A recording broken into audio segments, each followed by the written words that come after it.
Crime ಕಾರ್ನರ್ಗೆ ಸ್ವಾಗತ. ನಾನು ಉಮರ್ ಫಾರೂಕ್. ಈಕೆ ಒಂದು ಎಂಜಿನಿಯರಿಂಗ್ ಕಾಲೇಜ್ನಲ್ಲಿ ಟೀಚರ್ ಆಗಿರ್ತಾಳೆ.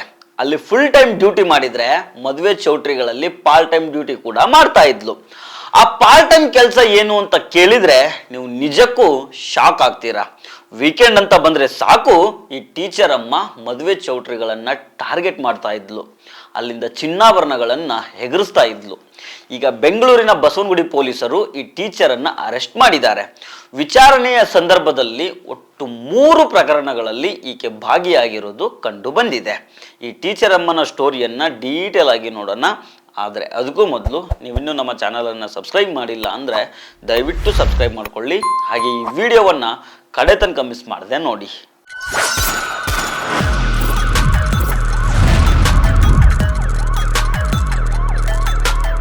ವಿದ್ಯಾರ್ಥಿಗಳಿಗೆ ಬುದ್ಧಿ ಹೇಳಿ ಅವರು ದಾರಿ ತಪ್ಪದೆ ಇರೋ ರೀತಿ ತಿದ್ದಿ ತೀಡಿ ಸ್ಟೂಡೆಂಟ್ಗಳನ್ನು ಮಾದರಿಯಾಗಿ ಬೆಳೆಸಬೇಕಾಗಿದ್ದ ಅಧ್ಯಾಪಕಿಯೇ ಹಾದಿ ತಪ್ಪಿರೋ ಘಟನೆ ಬೆಂಗಳೂರಲ್ಲಿ ಬೆಳಕಿಗೆ ಬಂದಿದೆ.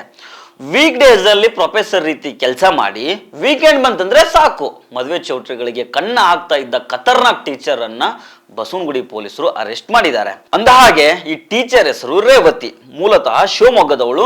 ಬೆಂಗಳೂರಿನ KR ಪುರದಲ್ಲಿ ವಾಸ, ಬೆಳ್ಳಂದೂರಿನ ಒಂದು ಪ್ರೈವೇಟ್ ಕಾಲೇಜ್ನಲ್ಲಿ ಕೆಲಸ. ಈಗ ಈಕೆ ಕೈಚಳಕ ಕಂಡು ಈಕೆ ಸ್ಟೂಡೆಂಟ್ಸ್ ಸಹಿತ ಪೊಲೀಸರು ಕೂಡ ಶಾಕ್ ಆಗಿದ್ದಾರೆ. ಎಂಜಿನಿಯರಿಂಗ್ ಕಾಲೇಜ್ನಲ್ಲಿ ವಾರ ಪೂರ್ತಿ ಕನ್ನಡ ಪ್ರೊಫೆಸರ್ ಆಗಿದ್ದ ಈಕೆ ಸಂಡೇ ಮಾತ್ರ ತನ್ನ ಕೈ ಚಳಕ ತೋರಿಸ್ತಾ ಇದ್ಲು. ಯಾವುದೋ ಒಂದು ಚೌಟ್ರಿ, ಅಲ್ಲಿ ಯಾರದ್ದೋ ಮದುವೆ ನಡೀತಾ ಇರುತ್ತೆ.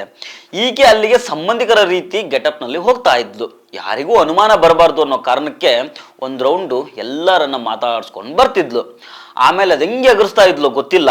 ಅಲ್ಲಿ ಮದುವೆ ಸಂಭ್ರಮದಲ್ಲಿ ಮೈ ತುಂಬ ಬಂಗಾರ ಹಾಕ್ಕೊಂಡು ಮೈ ಮರೆತಿದ್ದವರನ್ನ ಟಾರ್ಗೆಟ್ ಮಾಡಿ ಚಿನ್ನಾಭರಣಗಳನ್ನು ಎಗರಿಸ್ತಾ ಇದ್ಲು. ಇದಾದ್ಮೇಲೆ ನೆಮ್ಮದಿಯಾಗಿ ಮದುವೆ ಊಟ ಮಾಡಿಕೊಂಡು ಅಲ್ಲಿಂದ ಪರಾರಿ ಆಗ್ತಾ ಇದ್ಲು. ಈ ವಿಚಾರ ಈಗ ಪೊಲೀಸ್ ತನಿಖೆಯಲ್ಲಿ ಬೆಳಕಿಗೆ ಬಂದಿದೆ. ಕಳೆದ ನವೆಂಬರ್ 25ನೇ ತಾರೀಕು ಬಸವನಗುಡಿಯ ದ್ವಾರಕಾನಾಥ್ ಕಲ್ಯಾಣ ಮಂಟಪದಲ್ಲೂ ಈಕೆ ಕೈ ಚಳಕ ತೋರಿಸಿ ಚಿನ್ನಾಭರಣ ಕದ್ದು ಸಿಕ್ಕಿ ಬಿದ್ದಿದ್ದಾಳೆ. ಪೊಲೀಸರು ಅರೆಸ್ಟ್ ಮಾಡಿ ವಿಚಾರಣೆ ಮಾಡಿದಾಗ ಒಟ್ಟು 3 ಕೇಸ್ಗಳಲ್ಲಿ ಈಕೆ ಭಾಗಿಯಾಗಿರೋದು ಗೊತ್ತಾಗಿದೆ. ಒಂದೇ ಕಲ್ಯಾಣ ಮಂಟಪದಲ್ಲಿ ಅಲ್ಲ, 3 ಕೂಡ ಬೇರೆ ಬೇರೆ ಕಲ್ಯಾಣ ಮಂಟಪಗಳಲ್ಲಿ ಕಳ್ಳತನ ಮಾಡಿದ್ದಾಳೆ. ರೇವತಿಯಿಂದ 32 ಲಕ್ಷ ರೂಪಾಯಿ ಮೌಲ್ಯದ 262 ಗ್ರಾಂ ಚಿನ್ನಾಭರಣ ಹಾಗೂ ಕ್ಯಾಶ್ ಅನ್ನ ಪೊಲೀಸರು ವಶಕ್ಕೆ ತೆಗೆದುಕೊಂಡಿದ್ದಾರೆ. ಕದ್ದ ಬಂಗಾರವನ್ನ ಗಿರ್ವಿ ಅಂಗಡಿಯಲ್ಲಿ ಅಡಮಾನ ಇಟ್ಟು ಸಾಲ ತೆಗೆದುಕೊಂಡಿದ್ದಾಳೆ. ಬೇರೆ ಬೇರೆ ಜಿಲ್ಲೆಗಳಲ್ಲೂ ಕಳ್ಳತನ ಮಾಡಿರ್ತಾಳೆ. ಬಸವನಗುಡಿ ಪೊಲೀಸ್ ಸ್ಟೇಷನ್ ಲಿಮಿಟ್ಸ್ ನಲ್ಲಿ 2 ಕಲ್ಯಾಣ ಮಂಟಪದಲ್ಲಿ ಕಣ್ಣ ಹಾಕಿದ್ದಾಳೆ.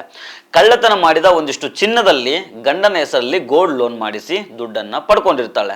ಇನ್ನೊಂದು ವಿಚಾರ ಏನಂತಂದ್ರೆ, ಇದನ್ನ ನೀವು ಹೇಗೆ ತಗೊಳ್ತಿರೋ ನನಗೆ ಗೊತ್ತಿಲ್ಲ, ಈ ಟೀಚರ್ ಗಂಡನಿಗೆ ಆರ್ಟ್ ಬೈಪಾಸ್ ಸರ್ಜರಿ ಆಗಿತ್ತಂತೆ.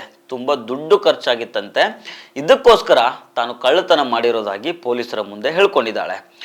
ಇನ್ನೊಂದು ಬಸವನಗುಡಿ ಪೊಲೀಸ್ ಸ್ಟೇಷನ್ ವ್ಯಾಪ್ತಿಯಲ್ಲಿ ಒಬ್ಬ ಲೇಡಿ ಅವರು ರೆಗ್ಯುಲರ್ ಆಗಿ ಚೌಟ್ರೀಸ್ ಅಲ್ಲಿ ಮದುವೆ ಟೈಮ್ ಅಲ್ಲಿ ಪರ್ಸಿಂದ ಗೋಲ್ಡ್ ಐಟಮ್ಸ್ ತಂದು ಅವರು ಮಾಡ್ತಿದ್ರು. 3 ಪ್ರಕರಣ ಪತ್ತೆ ಆಗಿದೆ.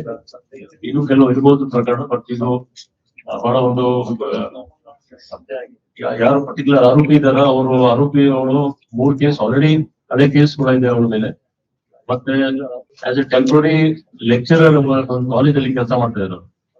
ಇದನ್ನು ಒಂದು ಬಹಳ ಸೀರಿಯಸ್ ಇಶ್ಯೂ ಇದೆ. ನಾವು ನಮ್ಮ ಪೊಲೀಸ್ ಅವ್ರಿಗೆ ಹೇಳಿದೀವಿ, ಬೇರೆ ಅವ್ರ ಇನ್ನೂ ಕೇಸಸ್ ಇದ್ರೆ ಪತ್ತೆ ಮಾಡಿ. ಹಳೆ 3 ಕೇಸ್ ಇದೆ, ಈಗ ಕೂಡ 3 ಕೇಸ್ ಡಿಟೆಕ್ಟ್ ಆಗಿತ್ತು. ನಮ್ಮ DCP ಸೌತ್ ಗೆ ನಾವು ಒಂದು ಕ್ರೈಮ್ ಪ್ರಿವೆನ್ಷನ್ ಮಾಡಿ ನಡೀತಾ ಇದೆ. ಇದರಲ್ಲಿ ಜನರಿಗೆ ಒಂದು ಅಲರ್ಟ್ ಇರ್ಲಿ. ಮದುವೆ ಟೈಮ್ ಅಲ್ಲಿ ಬಿಲಾಂಗಿಂಗ್ಸ್ ಕರೆಕ್ಟ್ ಆಗಿ ಕೊಟ್ರೆ ಅದು ಒಳ್ಳೆ ನಾವು ಅಪೀಲ್ ಮಾಡ್ತೀವಿ. ಮತ್ತೆ ನಾವು ವಿಡಿಯೋ ಕೂಡ ಸೋಷಿಯಲ್ ಮೀಡಿಯಾದಲ್ಲಿ ಕೂಡ ಅದರ ಬಗ್ಗೆ ಡೀಟೇಲ್ಸ್. ವಾರದಲ್ಲಿ 6 ದಿನ ಕನ್ನಡ ಪ್ರೊಫೆಸರ್ ಆಗಿರ್ತಾ ಇದ್ದ ರೇವತಿ ಸಂಡೇ ಬಂದ್ರೆ ಸಾಕು ಬೆಂಗಳೂರು ರೌಂಡ್ಸ್ ಆಗ್ತಾ ಇದ್ಲು. ನಮ್ಮ CM DCM ಸಿಟಿ ಹೇಗಿದೆ ಅಂತ ನೋಡೋದಿಕ್ಕೆ ರೌಂಡ್ಸ್ ಆಗ್ತಾರಲ್ಲ, ಆ ರೀತಿ ಈಕೆ ಬೆಂಗಳೂರಿನ ರೌಂಡ್ಸ್ ಹಾಕಿ ಯಾವ ಕಲ್ಯಾಣ ಮಂಟಪದಲ್ಲಿ ಮದುವೆ ನಡೀತಾ ಇದೆ ಅನ್ನೋದನ್ನ ಅಬ್ಸರ್ವ್ ಮಾಡ್ತಾ ಇದ್ಲು. ಅಲ್ಲಿಗೆ ಸಂಬಂಧಿಕರ ರೀತಿ ಎಂಟ್ರಿ ಕೊಟ್ಟು ಅವರಿಗೆಲ್ಲ ವಡೆ ಪಾಯಸ ಉಣಿಸಿ ತಾನು ಮದುವೆ ಊಟ ಮಾಡಿಕೊಂಡು ಆರಾಮಾಗಿ ಬರ್ತಾ ಇದ್ಲು. ಈಗ ಪೊಲೀಸರ ಅತಿಥಿಯಾಗಿದ್ದಾಳೆ. ಸೊ ಫ್ರೆಂಡ್ಸ್, ಇದು ಇವತ್ತಿನ ಕ್ರೈಮ್ ಕಾರ್ನರ್. ಮತ್ತೆ ಭೇಟಿ ಆಗ್ತಿರೋಣ. ನಮಸ್ಕಾರ.